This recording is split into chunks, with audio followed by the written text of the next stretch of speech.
آیت نمبر 91 سے تفسیر نکال لیجئے.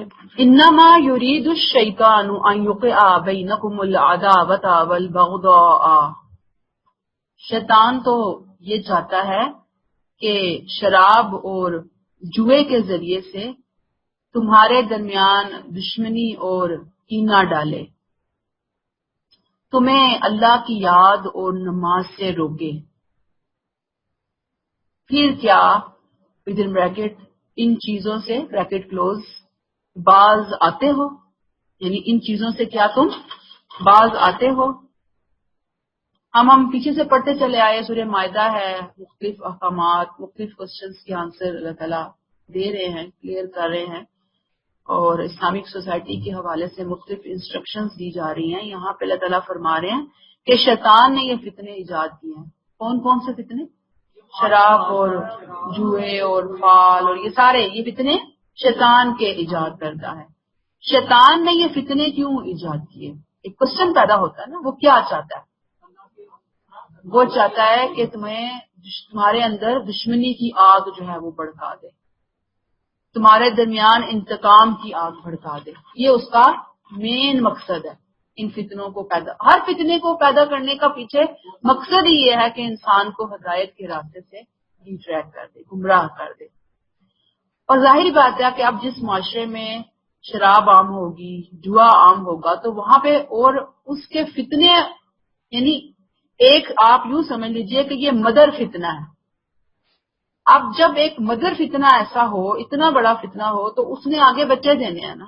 اس فتنے سے آگے پھر کئی فتنے پیدا ہوں گے، اور پھر ظاہری بات ہے کہ سب سے بڑا فتنہ جو اس فتنے کی بنیاد سے پیدا ہوگا وہ کیا ہوگا کہ معاشرے سے حیا کا تصور ختم ہو جائے گا، پاکیزگی کا تصور ختم ہو جائے گا، شرم کا تصور ختم ہو جائے گا. اور یہی آپ دیکھ لیجئے کہ یہ جو بات میں آپ سے کر رہی ہوں کہ آج آپ ویسٹ میں جائیں تو اس سوسائٹی میں یہ ساری چیزیں آپ کو منوہن ملیں گی کہ حیا، عفت، پاکیزگی یہ ختم ہو چکی ہے، ختم ہو چکی ہیں بالکل. گویا حیا کا اڑنا، پاکیزگی کا چلے جانا اپنی ذات میں خود بہت بڑا حادثہ ہے. یعنی یہ جائے یہ کہ شراب جوا بھی حادثے ہیں، اس کا جو نتیجہ نکلا وہ اس سے بھی بڑا برا نتیجہ نکلا. یہی وجہ ہے کہ اللہ تعالیٰ نے اس کے شروع میں ہی بلاک کر دیا، اس کے راستے کو بتا دیا کہ نہیں، یہ چیزیں بہتر نہیں ہیں. اب اگر عفت اور حیا کو کوئی ٹارگٹ نہیں کرے گا، اس کو نہیں مارا جائے گا، اس کو یعنی وہ چیز نہیں آئے گی اگر سوسائٹی کے اندر، تو ظاہری بات ہے کہ اس کے برعکس پھر کیا ہوگا، سوسائٹی کے اندر آئے دن کی لڑائیاں، جھگڑے، فساد پیدا ہوں گے. فتنہ ہے نا اس کا. اور اگر آپ کو تھوڑا سا یاد ہو ہسٹری عربوں کی، تو آپ دیکھیں گے کہ وہاں پر شراب نوشی پیپسی اور کولا کی طرح کی جاتی تھی. بڑے بڑے شرفا، نیک، صالح، اعلانیہ، فخریہ پیا کرتے تھے، عام عوام بھی. اور پھر آپ دیکھیں کہ اسی کی وجہ سے لڑائیاں اتنی ہوتی تھی کہ وہ دنوں یا مہینوں نہیں، سالوں لڑائیوں کی آگ ٹھنڈی نہیں ہوتی تھی. اس کے پیچھے مین ریزن کیا تھی؟ یہی شراب، یہی جوا. گویا ہم نے کیا پڑھا، کیا جانا کہ شراب سے یا پھر شرم و حیا، عفت و پاکیزگی رخصت ہوتی ہے، تو یا پھر لڑائی جھگڑا اور یہ چیزیں معاشرے کے اندر عام ہوتی چلی جاتی ہیں. اور پھر اس کے علاوہ مزید کیا چیز آتی ہے معاشرے کے اندر، سوسائٹی کے اندر، کہ لوگ جو ہیں وہ ان کی غیرت کا جنازہ نکلنا شروع ہو جاتا ہے. جسے کہیں گے نا بغیرت ہونا شروع ہو جاتے ہیں. اس کو دوسری سینس میں اگر مردوں کے لیے لفظ یوز کیا جائے تو حدیث میں آتا ہے دیوس، دال یہ واؤ سے دیوس بن جاتی ہیں، مرد بن جاتے ہیں. کیا دیوس ہونا؟ کہ ان کی بیوی، ان کی بیٹی، ان کی ماں، ان کی بہن چاہے جس مرضی کے ساتھ رنگیاں منائے، جس مرضی کے تعلقات پیدا کرے، اس کی غیرت کے اوپر جوں بھی نہیں رہتی. یہ چیز پھر معاشرے کے اندر آنا شروع ہو جاتی. کس کی بدولت؟ شراب یا جوئے کی بدولت.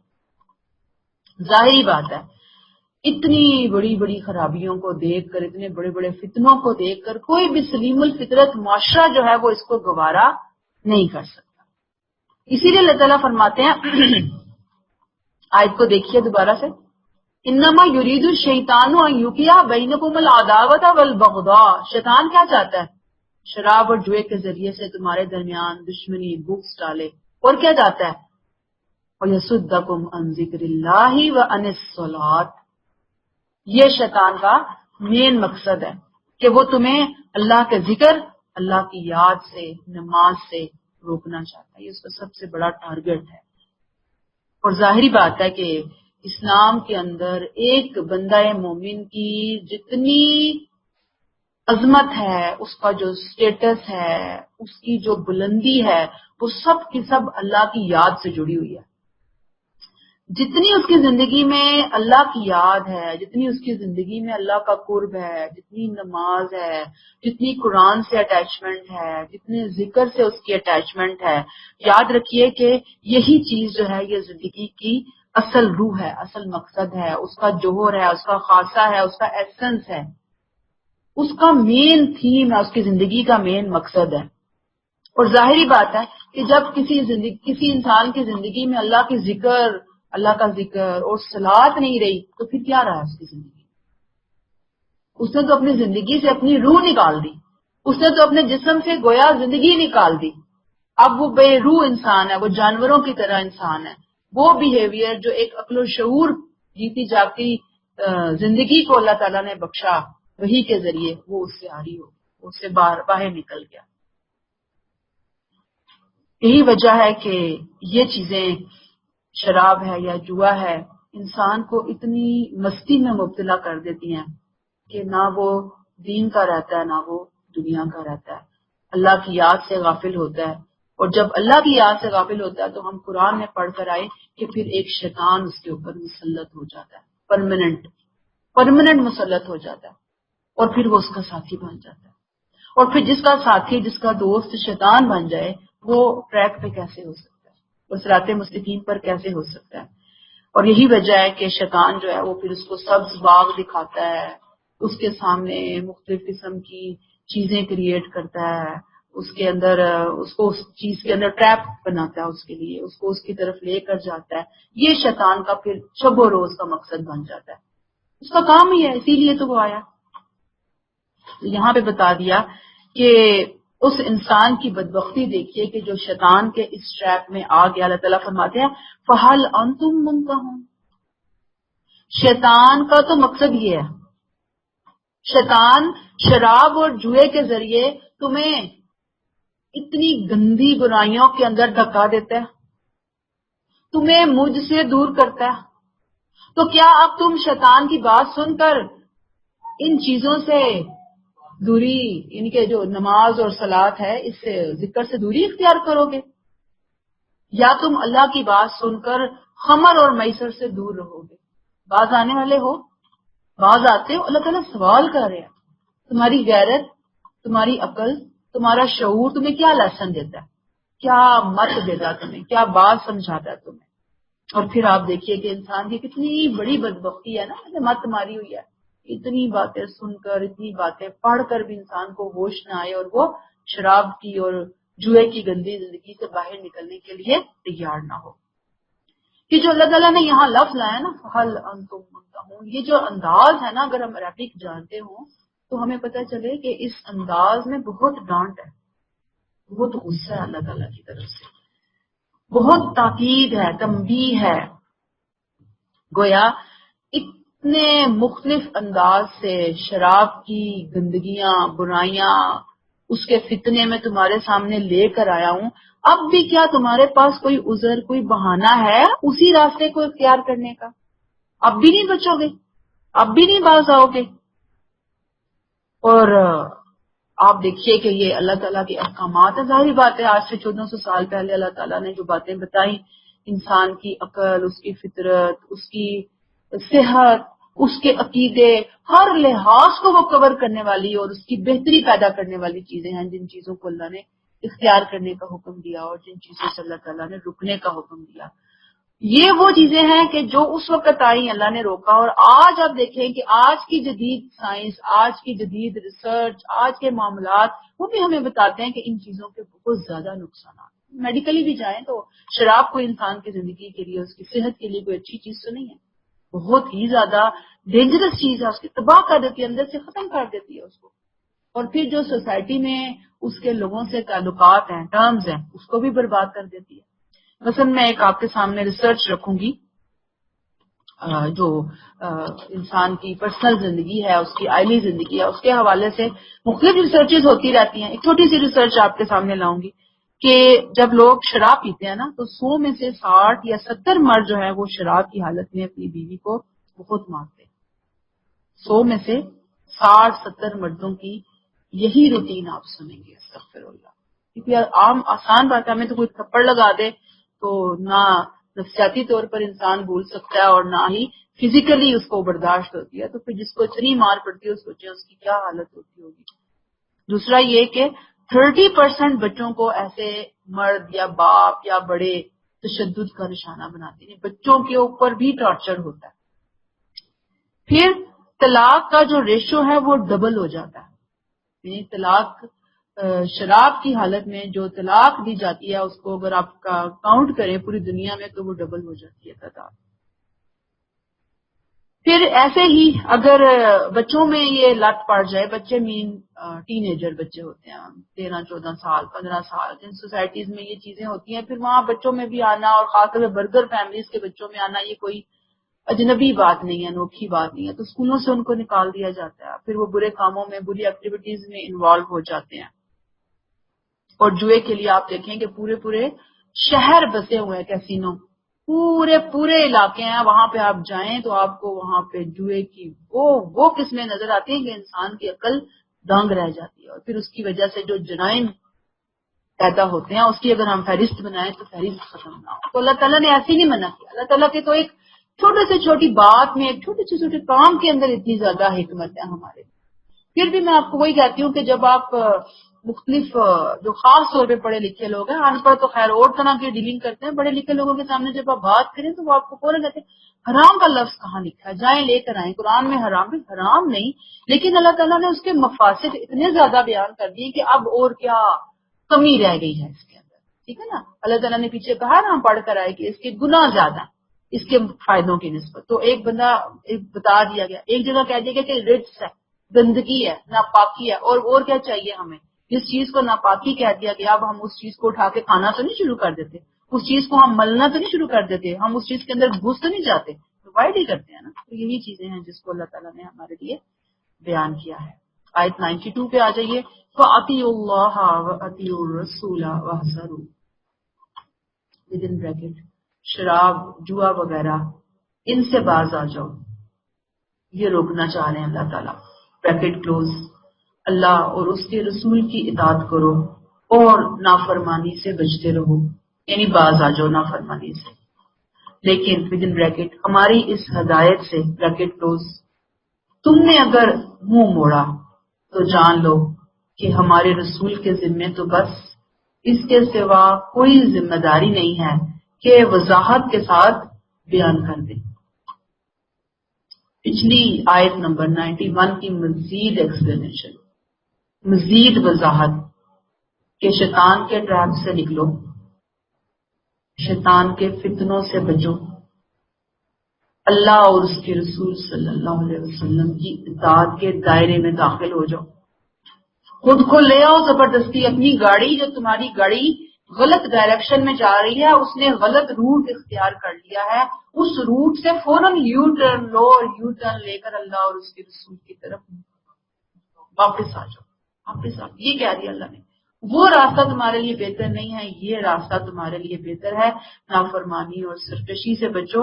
اور اگر اس اتنی ڈیٹیل سننے کے بعد، اتنی وضاحت سننے کے بعد تم نے پھر وہی کام کیا، پھر اعراض کیا، تو یاد رکھو کہ رسول کا کام، رسول کا منصب، رسول کا مشن، رسول کی ڈیوٹی بس بات کو پہنچا دینا ہے، اور پہنچانے کے بعد ان کی ڈیوٹی ختم ہو جاتی ہے، اس کے بعد تمہاری ذمہ داری ہے کہ تم پھر اس کے نتائج، اس کی سزا بھگتنے کے لیے تیار ہو جاؤ۔ رسول نے تمہیں ڈنڈے کے زور سے آ کر درست نہیں کرنا، تمہیں صراط مستقیم پہ نہیں لے کے آنا، ان کا کام ہے بتا دینا، ان کا کام ہے پہنچا دینا اچھے طریقے سے، لیکن جب رسول پہنچا دیتے ہیں اور پھر اتمام حجت ہو جاتی ہے تو پھر انسانوں کو اللہ کی پکڑ سے بچانے والی دنیا میں کوئی ہستی نہیں ہوتی۔ سوچئے ان آیات کا اس معاشرے پہ کتنا زبردست رد عمل ہوا۔ یاد ہے نا آپ کو کہ جب یہ آیات آئی ہیں تو صحابہ کرام کا طرز عمل کیا تھا کہ وہ جو فخریہ شراب پیتے اور پلاتے تھے اور سخاوت کا ایک سلسلہ چلا ہوا تھا ان کے ہاں شراب نوشی کے حوالے سے، جوئے کے حوالے سے، اور بڑے بڑے شرابوں کے ظاہر پتہ کاروبار تھے، بزنس تھے، مٹکے اور مٹکوں کی مٹکے شراب جو ہے وہ امپورٹ ہوا کرتی تھی۔ تو اب آپ دیکھیں ایکسپورٹ امپورٹ یہ ساری چیزیں چل رہی ہوتی تھی۔ تو اب جب یہ حکم آیا ہے تو انہوں نے شراب کے مٹکوں کے مٹکے توڑے ہیں۔ یاد ہے نا مدینہ کی گلیوں سے کئی دن شراب کی وہ جو خوشبو ہے اس مٹی کے اندر سے آتی رہی ہے، لیکن آج آپ دیکھ لیجئے کہ ہم چاہے جتنے مرضی قوانین بنا لیں، جتنی سخت سزائیں بنا کر پارلیمنٹ سے قانون سازی کروا کے ہم لوگوں کے سامنے رکھ دیں شراب ختم کرنے کے لیے، لیکن وہ نتیجہ نہیں نکلتا۔ کیوں نہیں نکلتا؟ کیوں کہ قانون کے بل پہ یہ چیزیں نہیں منوائی جا سکتی۔ قانون کے ڈنڈے سے آپ ظاہری کو تو چینج کر سکتے ہیں، آپ اندر سے کسی کو نہیں چینج کر سکتے عملی طور پہ۔ جی جب تک کہ ذہن سازی نہ ہو، جب تک کہ برین واشنگ نہ ہو، اور برین واشنگ کے لیے جتنی خوبصورت تعلیمات ہمیں ہمارا دین دیتا ہے، دنیا کی کوئی تعلیم، کوئی فلسفہ، کوئی عقیدہ، کوئی پریکٹیکل تھیوری آپ کو وہ تعلیم نہیں دیتی جو برین واشنگ یہاں سے آپ کو ملتی ہے، ان باتوں سے آپ کو ملتی ہے۔ اور یہی وجہ ہے کہ یہ جو قانون سازیاں ہوتی ہیں نا وہ بس چند % لوگوں کے لیے ہی امپلیمنٹ ہوتی ہیں، ان کو آپ روک سکتے ہیں، ادروائز کوئی نہیں روکنے والا۔ تو بہتر ہے کہ انسان ڈنڈے کی بجائے، قانون بنانے کی بجائے، قانون بھی فائدہ دیتے ہیں، قانون ہونے چاہیے ایک سوسائٹی میں، لیکن اصل فائدہ ہوتا ہے برین واشنگ سے۔ ٹھیک ہے، آیت نمبر 93، لیس علی الذین آمنوا وعملوا الصالحات جناح، تم میں سے جو لوگ ایمان لے آئے ہیں اور اچھے عمل کرنے لگے ہیں، انہوں نے پہلے جو کچھ کھایا پیا تھا اس میں ان پر کوئی گناہ نہیں ہے، جبکہ انہوں نے تقوی اختیار کیا، ایمان لائے اور اچھے عمل کرتے رہے۔ پھر مزید یہ کہ تقوی اختیار کیا، اپنے ایمان پر ثابت قدم رہے، پھر یہی نہیں تقوی اختیار کیا اور اللہ کے ہر حکم پر خوبی کے ساتھ عمل پیرا ہوئے۔ اور حقیقت یہ ہے کہ اللہ بہترین رویہ اختیار کرنے والوں کو دوست رکھتا ہے، ان کو پسند کرتا ہے۔ اب یہاں پہ میں نے آپ کو بتایا نا کہ مختلف کوسچنز لوگوں کے ذہنوں میں جو پیدا ہو رہے تھے، قرآن ساتھ ساتھ انہی کوسچنز کا جواب بھی دیتا جا رہا ہے۔ اب یہاں ایک اور کوسچن پیدا ہوا کہ شراب جس طرح سے اللہ کی ناپسندیدہ لسٹ میں شامل ہے، تو اب ان لوگوں کا کیا ہوگا کہ جو وفات سے پہلے شراب پیتے پلاتے رہے ہیں، کاروبار کرتے رہے ہیں، ان کے پاس تو اب توبہ اور اصلاح کا کوئی موقع باقی نہیں رہا۔ قرآن نے جواب دے دیا کہ اللہ تعالیٰ کا یہ طریقہ نہیں ہے کہ وہ اس طرح کے معاملات کے اوپر گرفت کرے بغیر اس کے کہ لوگوں کو سمجھایا جائے، بتایا جائے۔ سمجھانے اور بتانے سے پہلے لوگوں کی گرفت کرنا یہ قرآن کا سٹائل نہیں ہے، اسلام کا انداز نہیں ہے۔ لہٰذا یہاں پہ بتا دیا کہ ایسے لوگ جو پہلے فوت ہو چکے، ان احکامات کے آنے سے پہلے شراب نوشی ہوتی رہی، لیکن ان کی زندگیوں میں ایمان تھا، اخلاص تھا، تقویٰ تھا، یعنی یہ چیزیں موجود تھیں، یعنی یہ مفاسد بھی تھے، یہ فتنے بھی تھے، ساتھ میں ایمان بھی تھا، اخلاص بھی تھا، تقویٰ بھی تھا۔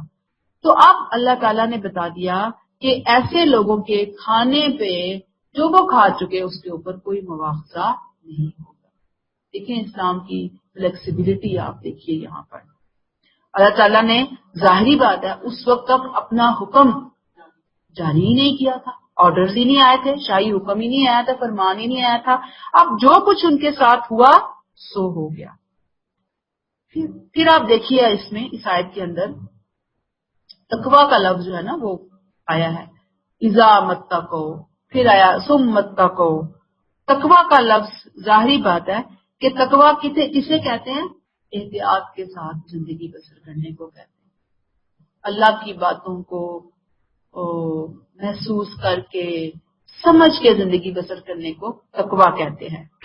اور ظاہری بات ہے کہ تقویٰ وہی اللہ کے ہاں ویلڈ ہے جس کے ساتھ ایمان ہو، جس کے ساتھ عمل صالح ہو، جس کے ساتھ احسان کا معاملہ ہو. کیا معاملہ ہو؟ جس کے ساتھ احسان کا معاملہ ہو. ظاہری بات ہے کہ یہ شرط اللہ تعالیٰ نے یہاں پہ کیوں آئی تھی؟ دوبارہ آیت کو دیکھیے کہ ان لوگوں پہ کوئی تم میں سے جو لوگ ایمان لائے اچھے عمل کرنے لگے انہوں نے جو پہلے کھایا پیا ان پر کوئی گناہ نہیں. کیوں نہیں ہے؟ انہوں نے تقویٰ اختیار کیا تھا، ایمان لائے، اچھے عمل کرتے رہے. یہی بات ہوئی ہے نا، پہلے ان کی زندگیوں میں یہ روٹین تھی، یہ روش تھی. پھر مزید یہ کہ تقویٰ اختیار کیا. دیکھیں 2 دفعہ آ گئی نا، اپنے ایمان پر ثابت قدم رہے، پھر یہ کہ پھر تقویٰ اختیار کیا. 3 دفعہ ہو گیا تقویٰ. اذا متقو ثم متقو ثم متقو، ہے نا، 3 دفعہ آ گیا تقویٰ کا لفظ. تو حقیقت کیا ہے کہ اللہ خوبی کا رویہ اختیار کرنے والوں کو پسند کرتا ہے. یہ شرط تقویٰ کی کیوں لگا دی گئی، احسان کی کیوں لگا دی گئی؟ اس کی وجہ یہ ہے کہ بعض دفعہ لوگ کھانے پینے کے معاملے میں بہت محتاط ہوتے ہیں. بعض لوگ مثلاً آپ نے سنا ہوگا کہ جوگی ہوتے ہیں نا، جو سنیاسی بابے ہوتے ہیں، پھر راہب ہوتے رہے ہیں ہسٹری کے اندر. اب بھی ایسے لوگ جو کہ جادو ٹونوں کی طرف چل رہے ہوتے ہیں، ان کا کسی دین اور ایمان سے اگرچہ کوئی تعلق نہیں ہوتا، وہ بھی اپنی ڈائٹ کو بڑا اچھے طریقے سے لے کر چل رہے ہوتے ہیں. اس کا نہ ایمان سے تعلق ہوتا ہے نہ عمل صالح سے کوئی تعلق ہوتا ہے. ڈائٹ مطلب کیا ہے کہ بہت سی چیزوں سے وہ پرہیز کرتے ہیں. مطلب سادی خوراک نہیں، سادی اس سینس میں نہیں میں کہہ رہی، مطلب آپ یہ کہیں کہ اچھا جی فلاں گوشت نہیں کھانا، یا فلاں فروٹ نہیں استعمال کرنا، یا فلاں کھانا نہیں استعمال کرنا. اس وجہ سے چھوڑتے ہیں کہ یہ جو ہماری رہبانیت ہے یا جو ہمارا یہ فیلڈ ہے یہ متاثر ہوگی اگر ہم نے یہ فلاں کھانا کھایا. یعنی اپنے مفادات کی وجہ سے وہ بہت سے کھانوں سے پرہیز کر لیتے ہیں. اسی لیے یہاں پہ بتا دیا کہ نہیں، صرف کھانے سے پرہیز نہیں، کھانے کے پرہیز کے ساتھ ساتھ جو شرط ضروری ہے ایمان، عمل صالح، تقویٰ، احسان، یہ اللہ تعالیٰ کو مطلوب ہے. اس کی وجہ یہی ہے کہ اللہ تعالیٰ صرف ظاہری ایمان یا ظاہری پاکیزگی یا ظاہری صفائی کے اوپر دھیان نہیں دیتا. صرف یہ نہیں کہتا اسلام کے اچھا اب چونکہ ظاہری پہ میں دھیان نہیں دے رہا تو تم ظاہر میں جتنے مرضی گندے ہو جاؤ، تم کہتے رہو کہ میں اندر سے بہت صاف ہوں. نہیں، اسلام کہتا ہے ظاہر اور باطن دونوں کو لے کر چلتا. جیسے میں ایک مثال آپ کو بار بار دیتی آئی ہوں کہ جب برتن ہم ہانڈی ہے ہوتی ہے نا، تو ہم ہانڈی کو کہاں سے دھوتے ہیں؟ باہر سے بھی دھوتے ہیں، ہلکا سے دھوتے ہیں، باہر اندر سے بہت دھوتے ہیں، اندر سے زیادہ مانجا جاتا ہے.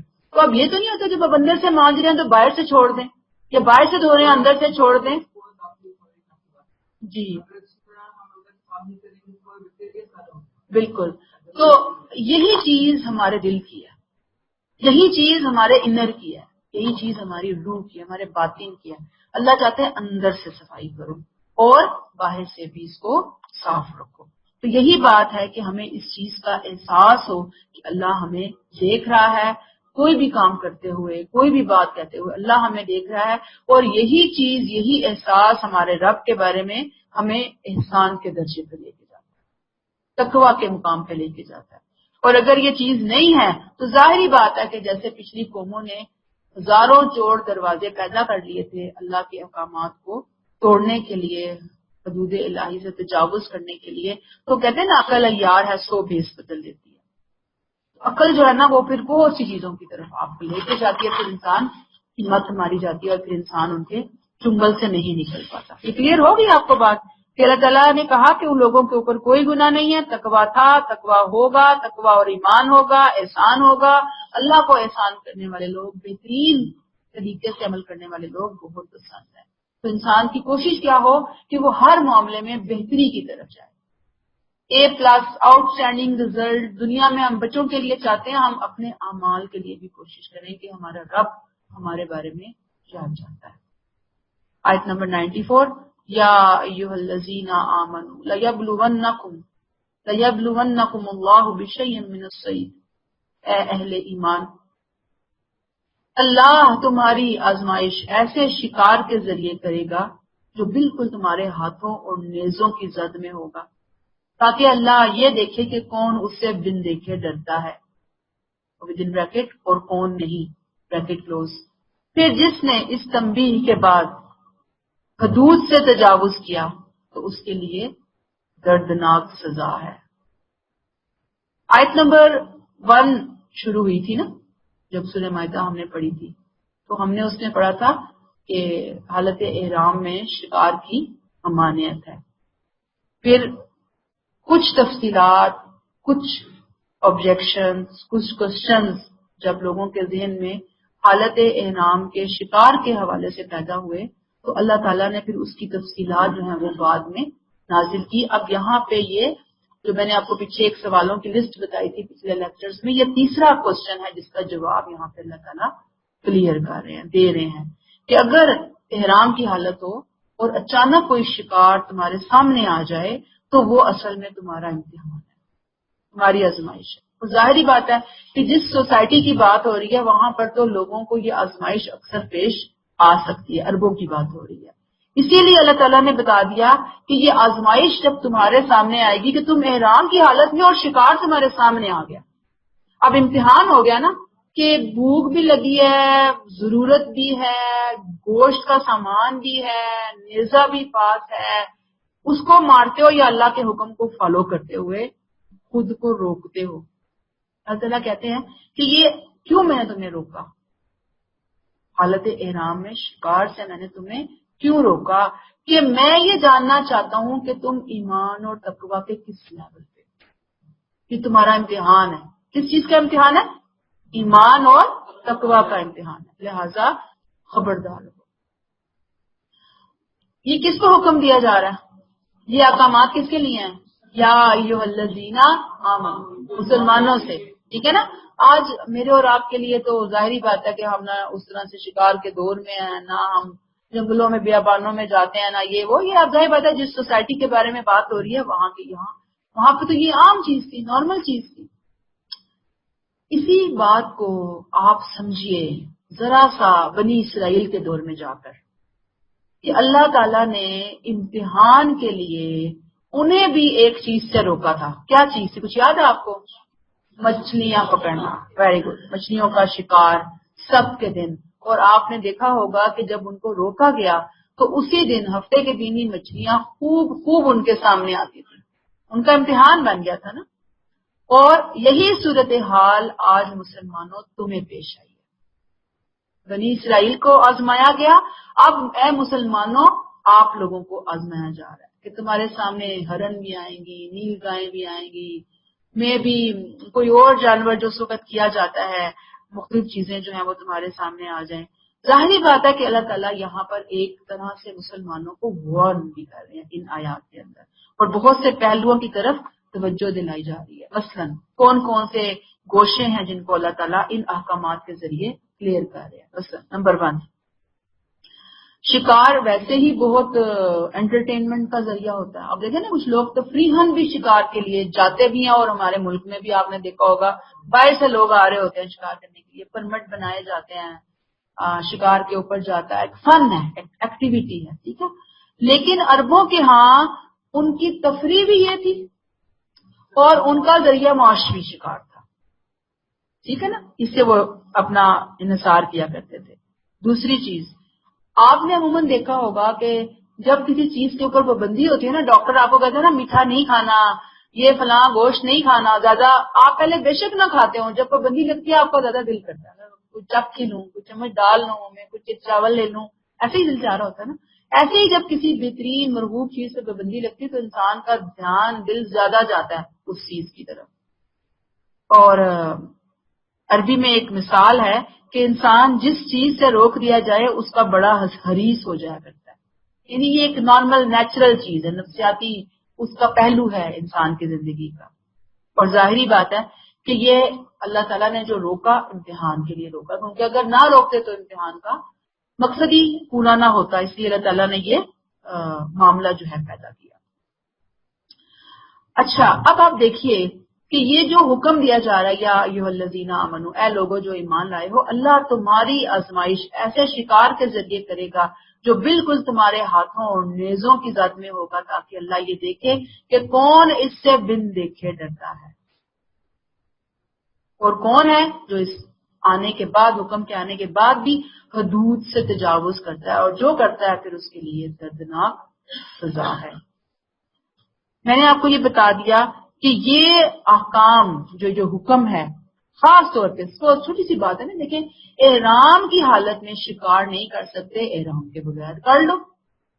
گویا شکار کی ممانعت جسٹ ٹیمپرری اس کو پابندی لگائی گئی ہے کہ جب تک احرام میں ہو، احرام جیسے ہی کھلے گا شکار کر لو.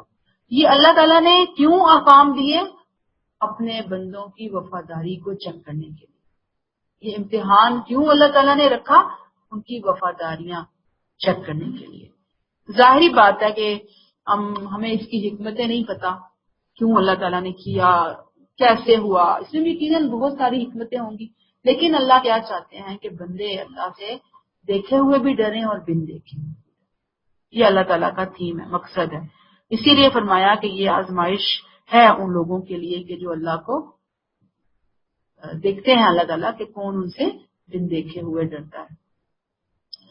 اس کو آپ ایک پوائنٹ سے اور بھی آپ سمجھ سکتی ہیں، اور وہ کیا ہے کہ جس طرح آپ دیکھیں جب آپ ایک آرمی کو ٹریننگ دیتے ہیں نا آرمی کو ٹریننگ، تو آرمی کی ٹریننگ میں ان کو مختلف قسم کی ریہرسل اور ایکسرسائزز مشقیں کروائی جاتی ہیں. کبھی ان کو پورا دن پیاسا رکھا جاتا ہے، کبھی ان کو شدید ٹھنڈ میں بغیر کپڑوں کے کہا جاتا ہے کہ تم دوڑو، ہے نا، مختلف ایکسرسائز ڈرلز کروائی جاتی ہے، تکلیفوں سے گزارا جاتا ہے. اللہ تعالیٰ بھی اہل ایمان کی تربیت کرنا چاہتے ہیں، اس لیے اللہ تعالیٰ امتحان کے مختلف پیپر سامنے لے کر آتے ہیں کہ اب یہ پیپر آئے اس کی یہ تربیت مقصود ہے، اب یہ پیپر سامنے آئے اس کی یہ تربیت مقصود ہے، اس کا یہ پیپر سامنے آئے گا. پیپر کیوں لا رہے ہوتے ہیں؟ اللہ تعالیٰ تو دیکھیں رحمت للعالمین ہیں، محبت کرنے والے ہیں، 70 ماؤں سے بڑھ کر پیار کرنے والے ہیں. اس کے باوجود آپ دیکھیں کہ ہر چیز جو لاڈ میں نہیں سیکھی جا سکتی وہ آزمائش میں اللہ تعالیٰ بندے کو سکھاتے ہیں، وہ تکلیف میں اللہ تعالیٰ سکھاتے ہیں، وہ مصیبت میں، وہ دکھ میں، وہ غم میں سکھاتے ہیں. وہ چیز ہم لاڈ میں آسانی میں سیکھ ہی نہیں سکتے. اللہ تعالیٰ پیپرز لے کر آتے ہیں ہمارے سامنے، اب دیکھو اب بندہ کیا کرتا ہے، اب بندہ کیا کرتا ہے. یہ بالکل ایسے ہی ہے کہ اللہ تعالیٰ یہاں پر انسان کا اس کا صبر جو ہے پالش کرنا چاہ رہے ہیں. اللہ تعالیٰ نے حکم دے دیا، جیسے میں نے بنی اسرائیل کی سبت کی مثال دی، مچھلیوں کی مثال دی، صبر چاہ دیکھ رہے تھے، انہوں نے وہ کام کی خلاف ورزی کی. آپ جانتے ہیں کتنا برا ان کا انجام ہوا. ایک اور بھی سب بنی اسرائیل کا امتحان ہوا تھا، اگر آپ کو یاد ہو، پہلے پارے کے آخر میں ہم نے پڑھا تھا، نہیں کہ پانی کے دریافت سے گزرو گے، فوج جو جا رہی ہے تو تم نے چلو بھر پانی پینا ہے، اس سے زیادہ نہیں پینا، تو جو پی لے گا وہ ہم میں سے نہیں، اور جو نہیں پیے گا وہ ہم میں سے ہوگا. تو کیا اللہ تعالیٰ پیاسا مارنا چاہتے تھے بندوں کو؟ نہیں نا. ان کا ٹیسٹ تھا کہ آگے اتنی بڑی فوج آ رہی ہے، ابھی صبر نہیں ہے، وہاں کیسے کھڑے ہو گے، اس کو کیسے فیس کرو گے. اگر وہ وہاں پہ جم جاتے، ایک دن خود کو کنٹرول کر لیتے، اللہ تعالیٰ مزید توفیق دیتا، سٹیمنا بڑھاتا، آگے جا کر وہ پہاڑ جیسی فوج کا انہوں نے مقابلہ کرنا تھا، سٹیمنا بلڈ اپ ہو جاتا نا. تو یہی بات ہے یہاں پر کہ اللہ تعالیٰ کیا چاہ رہے ہیں کہ انسان کے اندر صبر ڈیولپ. تو صبر جو ہے وہ بہت امپورٹنٹ چیز ہے. اسی لیے اللہ کی جو آزمائشیں ہوتی ہیں، اللہ تعالیٰ ہمیں توفیق دیں، ہمیں صبر دیں، ہم اس کے حکمتوں کے پیچھے پڑنے کی بجائے اللہ سے یہ مانگے اللہ تعالیٰ ہمیں اس چیز کے ساتھ راضی رہنے کی کوشش کرتا کہ آپ کی حکمت کے بغیر کوئی معاملات نہیں ہوتے، کوئی حالات نہیں ہوتے. پھر اللہ فرماتے ہیں اینڈ میں فمن اعتدی بعد ذلک فلہ عذاب الیم، یہ بالکل وہی بات جو بنی اسرائیل کے ساتھ ہوتی رہی. دونوں واقعات میں نے آپ کو بتا دیا. اب یہاں مسلمانوں کو بھی بتا دیا گیا کہ حالت احرام میں جو شکار کی پابندی کو برداشت نہیں کرے گا، فالو نہیں کرے گا، پھر اس طرح اس کے بعد تو تمہیں سخت عذاب علیم کا سامنا کرنا پڑے گا. جس سے پہلے جو مختلف قومیں ہیں ان کو بھی یہ معاملہ پیش آ چکا ہے. کلیئر ہوگی؟ یا آیت نمبر 95 یا ایھا الذین آمنوا لا تقتلوا الصید وانتم حرم. پھر وہی بات کہ اے اہل ایمان، تم میں سے جس نے جانتے بوجھتے اسے مارا، اس کا بدلہ شکار حالت احرام میں شکار نہ کرو، اور جس نے جانتے بوجھتے شکار مارا تو اس کا بدلہ تمہارے مواشی میں سے اسی کے ہم پلہ کوئی جانور ہے جیسے اس نے مارا ہے. یعنی حالت احرام میں شکار نہ کرو. اگر کسی نے جان بوجھ کر مارا نا اس کو، ومن قتلہ منکم متعمدا، جان بوجھ کر حالت احرام میں مارا، تو اس کا بدلہ کیا ہے؟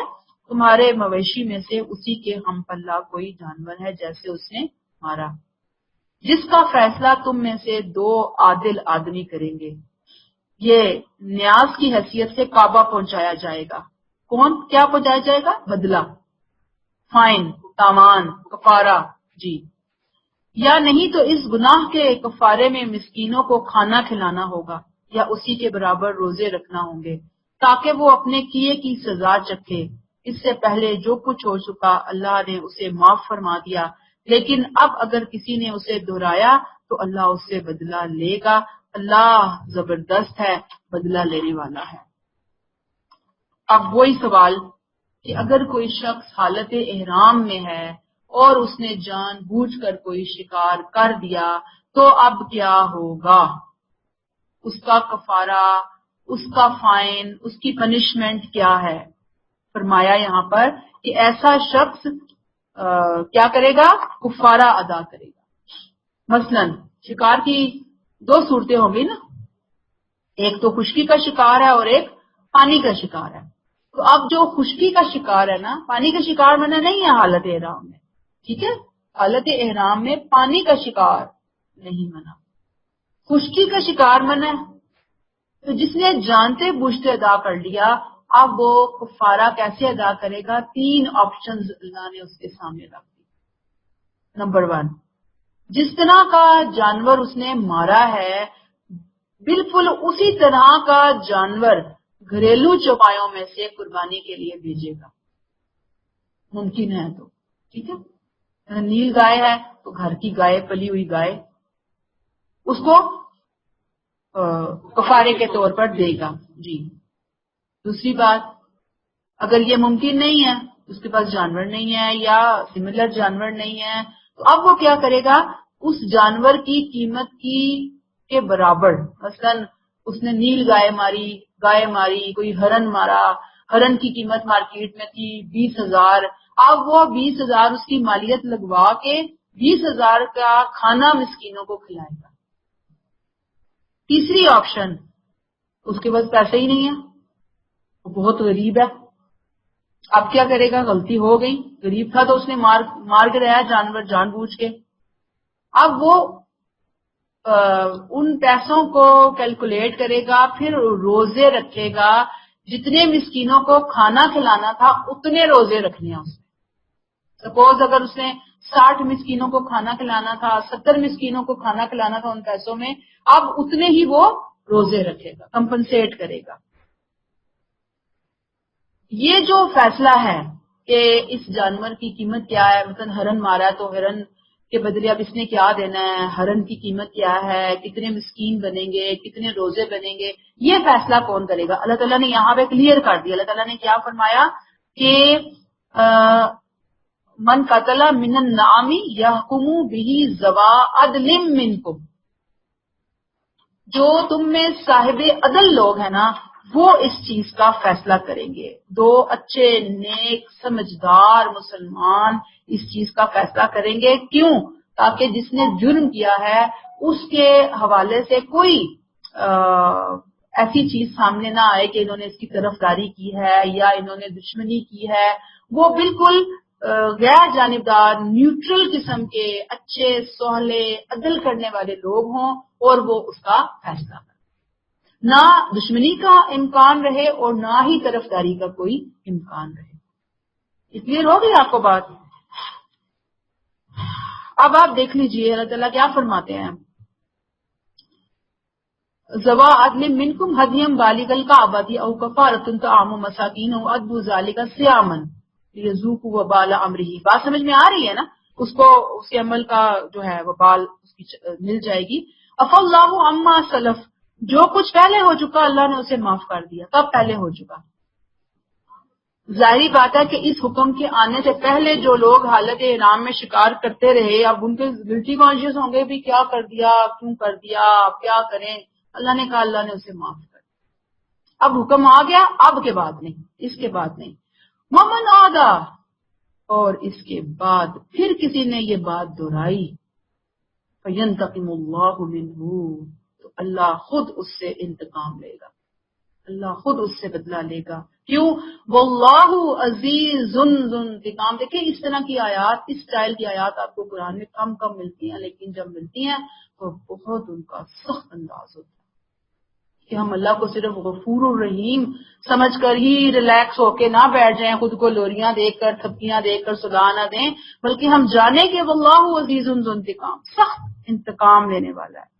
اور یہ بہت سخت ہے. میں نے آپ کو بتایا نا کہ اللہ کے احکامات، اللہ کے امتحانات کیوں ہوتے ہیں. اب آپ مجھے بتائیں اللہ امتحانوں میں کیوں ڈالتا ہے؟ ہمیں آزمائشوں میں ہمارا صبر چیک کرنے کے لیے، ہمارے صبر کا لیول بڑھانے کے لیے، ہمارا اسٹیمنا بڑھانے کے لیے، ہماری وفاداری چیک کرنے کے لیے، ہمیں تقوی پیدا کرنے کے لیے، اپنا قرب دینے کے لیے. یہ مختلف ٹریننگز کے ساتھ جو لوگوں کو گزارا جاتا ہے دنیا میں، اللہ تعالیٰ کا اپنا انداز ہے، اپنے بندوں کو وہ مختلف ٹریننگ سے گزارتے ہیں اس طرح کی آزمائشوں میں ڈال کر. اب اگر کوئی ان ٹریننگز کے خلاف جاتا ہے، آپ دیکھیں نا، اگر کوئی آرمی میں بھی کوئی بندہ ہے، سپاہی پوچھے گا کسی فوجی کو کہ جب وہ نہیں اوبے کرتا فوج کے رولز کو تو پھر اس کو کتنی سخت پنشمنٹ ملتی ہے. اللہ تعالیٰ کے ہاں بھی یہی ہے کہ اگر کوئی اس سے لاپرواہی کرتا ہے، کوئی خلاف ورزی کرتا ہے تو پھر اللہ کے ہاں بھی بہت سخت ہوتے ہیں، اس کی پنشمنٹ ہے، سزا ہے. اور ہمیشہ جو نہ ماننے والے ہیں ان کو اس کے اوپر متنبع ہونا چاہیے. اور یہ بالکل وہی امتحان ہے جو بنی اسرائیل کے اوپر آتے رہے، لیکن وہ امتحانات کی حقیقت کو نہیں سمجھے، اور نہیں سمجھے جس کی وجہ سے ان کو بہت سخت قسم کی ماضی کے اندر سزائیں ملتی رہیں، اور ہم ساتھ ساتھ پڑھتے چلے آئے ہیں. یہ کفارہ اللہ نے کس صورت میں رکھا ہے اور فائدہ مند ہوگا؟ ظاہری بات ہے کہ جب اس کے ساتھ بندہ دل سے توبہ کرے، اور اگر دل کی توبہ نہیں ہے تو پھر وہ کفارہ بھی کوئی اہمیت نہیں رکھتا. اللہ تو چاہتے ہیں نا کہ بندہ صرف کفارہ نہ دے بلکہ کیا کرے؟ دل سے توبہ کرے. آیت نمبر 96، احل لکم صید البحر وطعامہ، تمہارے لیے سمندر کا شکار اور اس کا کھانا جائز کیا گیا ہے. ابھی میں نے آپ کو بتایا نا کہ دو طرح کے شکار ہوتے ہیں، خشکی اور سمندر. یہ تمہارا اور تمہارے قافلے کا زاد راہ ہے جب تک تم احرام کی حالت میں ہو. البتہ خشکی کا شکار تمہارے اوپر حرام کیا گیا ہے، ودن بریکٹ اس کے قریب نہ جاؤ، بریکٹ کلوز. اللہ کی نافرمانی سے بچو جس کے حضور میں تم سب حاضر کیے جاؤ گے.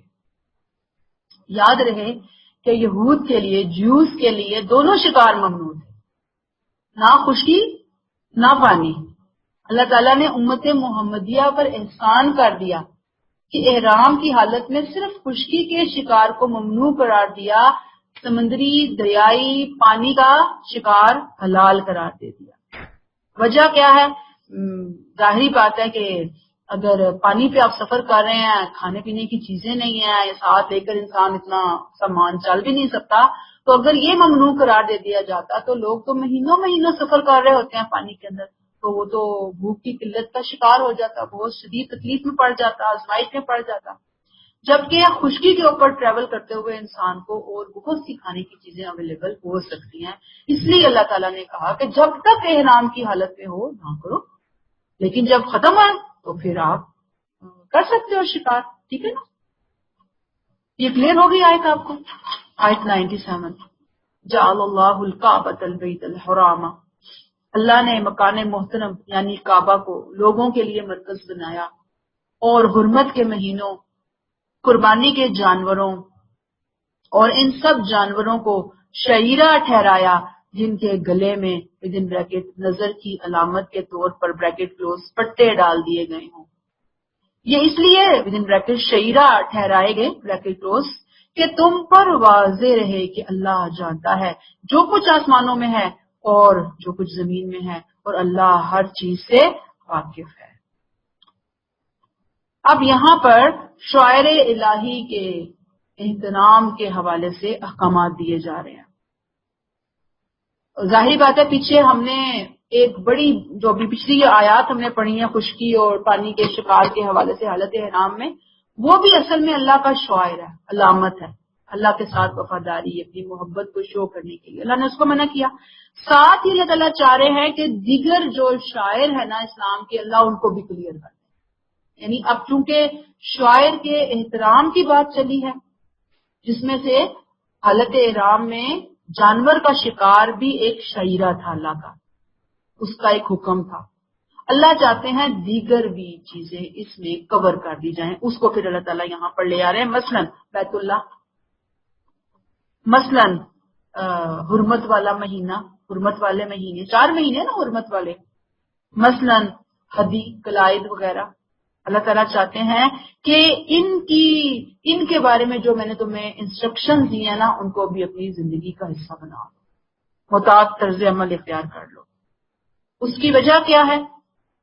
ظاہری بات ہے کہ وجہ یہی ہے نا کہ انسان ان چیزوں کو جب لے کر چلتا ہے اپنی روٹین کے اندر، اختیار کرتا ہے، تو پھر اس کو بہت زیادہ اس چیز کا فائدہ ہوتا ہے۔ اب آپ دیکھیں کہ بیت الحرام کس نے حرام ٹھہرایا؟ اللہ کا گھر ہے نا، اس کی حرمت کس نے قائم کی ہے؟ اللہ تعالیٰ نے قائم کی ہے۔ اس کے احترام اور اس کی جو رسپیکٹ ہے یا جو بھی اس کے جو لا ہے وہ کس نے بنائے؟ اللہ تعالیٰ نے بنایا۔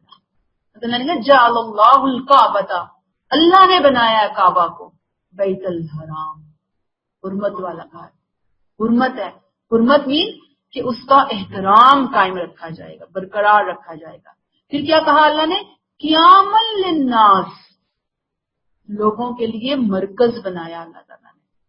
سورہ بقرہ آیت 125 میں ہم پڑھ کر آئے اسی لفظ کو، قیامن کو مسابہ کے لفظ سے، مسابہ لوٹنے کی جگہ، بار بار رجوع کرنے کی جگہ، یہی وہی سینس ہے یہاں پر کہ ایک ایسی جگہ کہ جو پوری دنیا کے لیے توحید کا سینٹرل پوائنٹ ہو، لوگوں کے لیے مرکز ہو، لوگ پلٹ کر اکٹھے ہوں، لوگ آئیں جڑے اپنے مرکز کے ساتھ، گویا بڑا گریڈ اسٹیشن، پاور ہاؤس کہ جہاں سے پوری دنیا کو توحید کی لائٹ، توحید کی روشنی سپلائی ہوتی ہے۔ اور خاص طور پر آپ دیکھ لیجئے کہ ذریت ابراہیم کے لیے، حضرت ابراہیم علیہ السلام کی اولاد کے لیے اللہ تعالیٰ نے اس کو توحید کا سینٹرل پوائنٹ بنایا، اور پھر ان کی وساطت سے پوری دنیا تک اس کو جانا تھا۔ جیسے آپ دیکھیں نا کہ آپ نے دیکھا ہوگا کہ اکثر دارالخلافہ ہوتے ہیں، کیپٹل ہوتے ہیں نا، ہر ملک کا کیپٹل ہوتا ہے۔ تو ہمارا اسلام کا کیپٹل، توحید کا کیپٹل بیت اللہ ہے، یہ اللہ نے بنایا، ہم نے نہیں بنایا، کسی انسان نے نہیں بنایا، کسی رسول نے نہیں بنایا، اللہ نے اس کو یہ اہمیت دی ہے۔ اور ساتھ ہی اللہ فرماتے ہیں والشہر الحرام، حرمت والے مہینے کون کون سے ہیں؟ دوہرا لیں جلدی سے، رجب، ذیقعدہ، ذی الحج، محرم۔ اب اس میں کیا ہے؟ اللہ تعالیٰ نے لڑائی جھگڑے حضرت ابراہیم کے دور سے منع فرمائے۔ کیوں منع فرمائے تھے؟ تاکہ حاجی، عمرہ کرنے والے ان مہینوں کے اندر سیف اینڈ ساؤنڈ اپنے گھروں سے نکلیں، کعبہ پہنچیں، واپس اپنے گھروں تک چلے جائیں۔ اس کی وجہ کیا ہے؟ میں نے آپ کو پہلے بتایا کہ جنگیں بڑی ہولناک ہوتی تھی اس زمانوں کے اندر، لوگوں کو غلام قیدی بنا لیا جاتا تھا، لوٹ مار کر کے جانوں سے ختم کر دیا جاتا تھا، اور چھوٹی چھوٹی باتوں پہ جنگیں شروع ہوتی اور ختم نہ ہونے کا نام لیتی۔ اللہ تعالیٰ نے 4 مہینوں کے اندر ریسٹرکشن لگا دی کہ نو، یہ حرمت والے مہینے ہیں، کوئی لڑائی جھگڑا نہیں ہے، قافلے سکون سے ٹریول کریں گے، آئیں گے بھی اور جائیں گے، اللہ نے بتا دیا۔ پھر کیا کہا؟ والحدی والقلائد، ہدی اور قلائد جو ہے نا، ہدی ادی جو ہے نا وہ آپ یوں سمجھ لیں کہ قربانی کے جانور کو ہی بولتے ہیں، ٹھیک ہے. اور جو قلائدہ ہوتا ہے، قلادے سے ہے گلے کا ہار. جیسے آپ نے دیکھا ہوگا کہ ہمارے یہاں حاجی وغیرہ آتے ہیں نا تو ہم ان کو گلے میں ہار پہناتے ہیں، بالکل یہی چیز ہے یہاں پر. اب آج کل ہم جانوروں کو جب قربانی کے جانور ہوتے ہیں آپ نے دیکھا ہوگا جن کے پاس زیادہ وسعت ہوتی ہے تو وہ گلے میں انہوں نے ڈالے ہوتے ہیں، بڑے ان کو بیڈز وغیرہ لگائے ہوتے ہیں، بڑے وہ کیا کہتے ہیں زرق برق چیزیں ڈالی ہوئی ہوتی ہیں. بالکل یہی بات ہے. اور یہ اس زمانے میں نا جب حاجی ٹریول کرتے تھے نا اور ٹریولنگ ساری ہوتی تھی جانوروں کے ذریعے، عمرے پہ جا رہے ہیں، حج پہ جا رہے ہیں، تو وہ جو جانور ہیں نا ان کے اوپر پھر یہ چیزیں ڈالی جاتی تھی، یعنی ان کو سجایا سنوارا جاتا تھا. جیسے آج کل دیکھیں دولہے کو گاڑی پہ بٹھا کے لیتے ہیں تو دولہے کو اس کی گاڑی کتنی دور سے نظر آ رہا ہوتا ہے، دولہے کی گاڑی ہے، اس وقت دور سے نظر آ رہا ہوتا تھا حاجی جا رہا ہے، یہ حاجی کا قافلہ ہے. اکیلے تو لوگ نہیں ٹریول کرتے تھے، قافلوں میں یہ قافلے چل رہے ہیں، جو آگے پٹے والے جانور چل رہے ہوتے تھے اور وہ صاف نظر آ جاتا تھا دوسرے کے یہ حرم محترم کے لیے جانے والے قافلے ہیں. اور جب یہ ہوتا تھا تو یہ خوشی کا سمبل ہوتا تھا کہ یہ لوگ آ رہے ہیں، لوگ بڑا ریگارڈ کرتے، رسپیکٹ دیتے تھے، بڑا پیار ان کے اوپر نچھاور کرتے تھے. اور پھر ظاہری بات ہے کہ ان سے چھیڑ چھاڑ نہیں ہوتی، بھائی ان کو ہاتھ ہی لگانا، ان کو نہیں لوٹنا. بالکل یہاں پر وہی بات ہے جو اللہ تعالیٰ بتا رہے ہیں. اور پھر آپ دیکھ لیجئے کہ اللہ تعالیٰ کہتے ہیں یہ کیوں میں نے کیا سارا کچھ، ذالک لتعلموا ان اللہ یعلم ما فی السماوات و ما فی الارض ان اللہ بکل شیء علیم. یہ اچھی طرح جان لو، یہ واضح کر لو کہ اللہ تعالیٰ یہ چاہتا ہے کہ ان کو اللہ تعالیٰ جو کچھ آسمانوں اور زمین میں ہے ان کو بھی جانتا ہے، اور جو کچھ ہے وہ سب کچھ اللہ کے علم میں ہے. یعنی تمہارے اندر اللہ کا علم، اللہ کا خبیر ہونا، اس کا باخبر ہونا، یہ چیزیں تمہارے اندر پختہ ہو جائیں، بیٹھ جائیں، رچ بس جائیں کہ اللہ ہر چیز کو بہت گہرائی میں جا کر جانتا ہے. سب سے زیادہ تو وہی جانتا ہے نا، میرے اندر اور باہر سے میں نہیں خود کو جتنا جانتی جتنا مجھے وہ جانتا ہے، اور جتنا وہ میری خبر رکھتا ہے اور اپنے بندوں کی خبر رکھتا ہے کوئی کسی کی خبر نہیں رکھ سکتا. اللہ چاہتے ہیں کہ ان شاعر کو میں نے اس لیے تمہارے لیے حرمت کے دائرے میں مقرر کر دیا کہ تم اللہ کی ان صفات کو جان لو، اور ان کے ذریعے اللہ تعالیٰ تمہارا امتحان کرنا چاہتا ہے کہ وہ یہ دیکھ لے کہ کون اس سے ڈرتا ہے. اور ظاہری بات ہے کہ وہی اس امتحان میں پاس ہوگا جس کے اندر اللہ تعالیٰ کی یہ صفات کا شعور، علم پوری طرح راسخ ہوگا کہ آسمان اور زمین میں جو کچھ ہے اللہ اسے جانتا ہے، لہذا وہ اللہ کا ڈر اختیار کرے گا. آیت 98 اور 99 دونوں اکٹھی ہم پڑھیں گے، بلکہ 100 کو بھی ملائیں گے ساتھ. اعلموا ان اللہ شدید العقاب وان اللہ غفور الرحیم. خبردار ہو جاؤ، یہ بات جان لو کہ اللہ سزا دینے میں سخت ہے اور ساتھ ہی بخشش فرمانے والا اور مہربان بھی ہے. اب پیچھے ہم نے کون سی اللہ کی صفت پڑھی تھی؟ ابھی نہیں، اس سے چند آیات پہلے. ذوالانتقام، سخت عذاب دینے والا. اب دیکھیں اللہ نے کیا کہا، غفور الرحیم بھی اللہ تعالیٰ. پھر 99 ما علی الرسول الا البلاغ اللہ یعلم ما تبدون وما تکتمون. رسول صلی اللہ علیہ وسلم پر تو صرف پیغام پہنچا دینے کی ذمہ داری ہے، اور اللہ جانتا ہے جو کچھ تم ظاہر کرتے ہو اور جو کچھ تم چھپاتے ہو. آیت 100 قل لا یستوی الخبیث والطیب. اے پیغمبر صلی اللہ علیہ وسلم کہہ دیجئے کہ پاک اور ناپاک دونوں یکساں نہیں ہو سکتے، خواہ ناپاک کی کثرت تمہارے لیے کتنی ہی کشش کا باعث ہو. بس اے اہل عقل اللہ کی نافرمانی سے بچتے رہو تاکہ تمہیں آخرت کی فلاح کامیابی نصیب ہو. یہ تنبیہ اور بشارت ہے، ساتھ ساتھ آ گئی کہ جو لوگ بے خوف ہوتے ہیں، شاعر اللہ کی بے حرمتی کرتے ہیں، ان کا مذاق اڑاتے ہیں، لاپرواہی کرتے ہیں، اللہ ان کے لیے سخت سزا دینے والا بھی ہے. اور جو اس سے ڈرتے ہیں، دل دیکھے اپنے رب کو ڈرتے ہیں، ایمان لاتے ہیں، شاعر کا احترام کرتے ہیں، اللہ ان کے لیے بخشنے والا اور مہربان ہے. 98 میں دونوں چیزیں آ گئی، شدید العقاب اور غفور الرحیم. کلیئر ہو گئی یہ بات. اور پھر آپ دیکھیے کہ ما علی الرسولی، یہ دوسری تنبیہ ہے کہ ہمارے رسول کا کام کیا ہے، ذمہ داری کیا ہے. تم مانو یا نہ مانو، رسول کا کام کیا ہے، بات کو پہنچا دینا. اور ہمارے رسول نے وہ حق ادا کر دیا. آگے تم نہیں مانو گے تو اس کا انجام تم خود دیکھو گے. تم جو ظاہر کرتے ہو، جو چھپاتے ہو، اللہ اس کو بہت اچھی طرح سے جاننے والا ہے. اور پھر آپ دیکھ لیجئے کہ یاد رکھو قل لا یستوی الخبیث والطیب، کہ جو یہ تیسری تنبیہ آ گئی، تنبیہ کے بعد تنبیہ ہے کہ یاد رکھو کہ اللہ کون ہے، خیر والا، سراپا خیر ہے.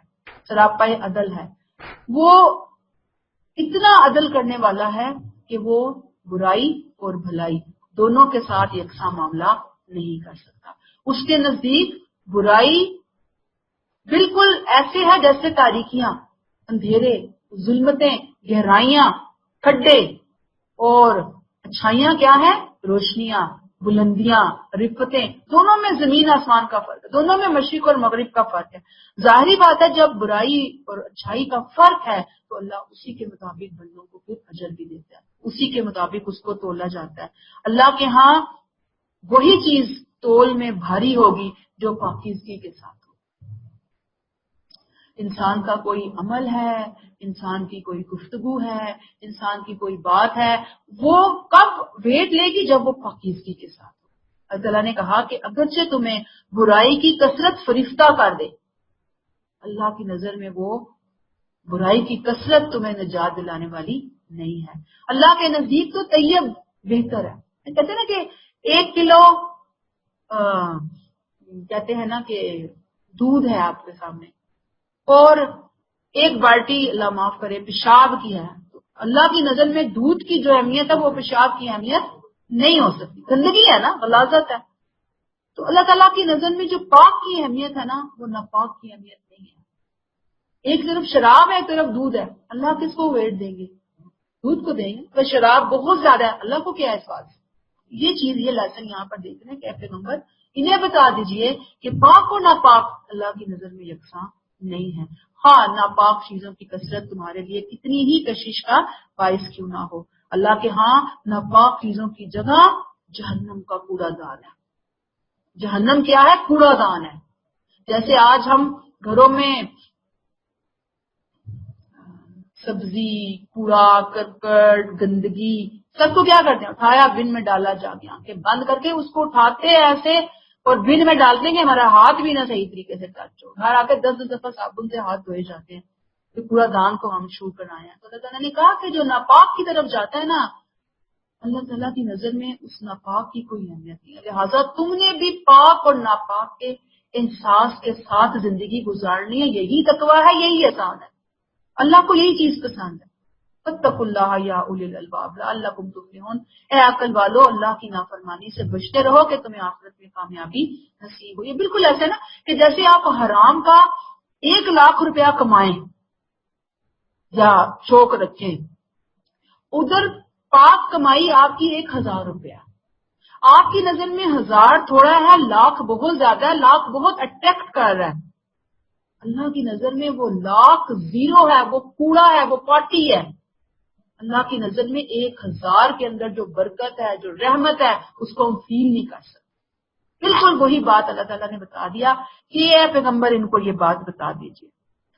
ظاہری بات ہے کہ حرام کا 1 لاکھ ناپاک ہے اور حلال کا 1000 اللہ کی نظر میں پاک ہے. کاش یہ چیز ہمیں سمجھ آ جائے. آپ دیکھیں کہ امت مسلمہ کہاں سے اٹھے اور کہاں پہنچے. یہ بیسکس ہیں، فنڈامنٹلز ہیں جو ہم نے بلا دی ہیں. اور آپ دیکھ لیجئے کہ یہاں پہ وہی بات بتا دی کہ جو اللہ کی نافرمانی اور اس کے شاعر کی توہین کر کے اپنے آپ کو خبیث بنائیں گے، ناپاک بنائیں گے، اللہ انہیں جہنم کی آگ میں جھونکیں گے. اور جو خود کو پاک بنائیں گے، اس کے شاعر کا احترام کریں گے، تو پھر اللہ تعالیٰ اس کے لیے جنت الفردوس میں جگہ عطا کریں گے. یہاں پر ایک بات جو سمجھنے کی ہے اس آیت میں، یا اولی الالباب، عقل والو. عقل والا کون ہے؟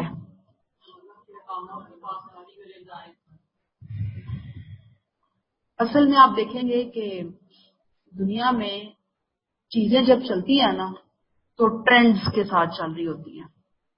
فیشن آتا ہے نا، ٹھیک ہے نا، ایک وبا آتی ہے، ایک لہر آتی ہے.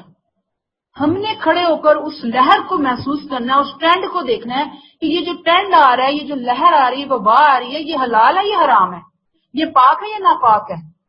اگر وہ ٹرینڈ، وہ لہر ناپاک کی ہے اور وہ کثرت ہے اور پوری دنیا واہ واہ آشش کر رہی ہے اور اس کے ساتھ چل رہی ہے، ہم نے اس کے ساتھ نہیں چلنا. ہم نے دیکھنا ہے کہ جہاں تھوڑا ہے، جہاں پاک ہے، مجھے وہ راستہ اختیار کرنا، مجھے وہ چیزیں لینی ہے. نہ صرف یہ کھانے میں، نہ صرف یہ پہننے میں، نہ صرف یہ بولنے میں، دیکھنے میں، پاک. یہ دین کا بنیادی فنڈامنٹل لیسن ہے. ایمان، عمل صالح پلس پاکیزگی. احسان اور تقویٰ ہے.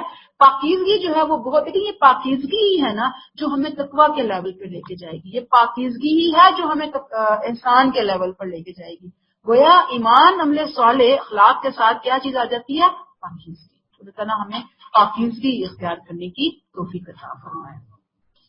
بس یہاں پہ روک لیتے ہیں.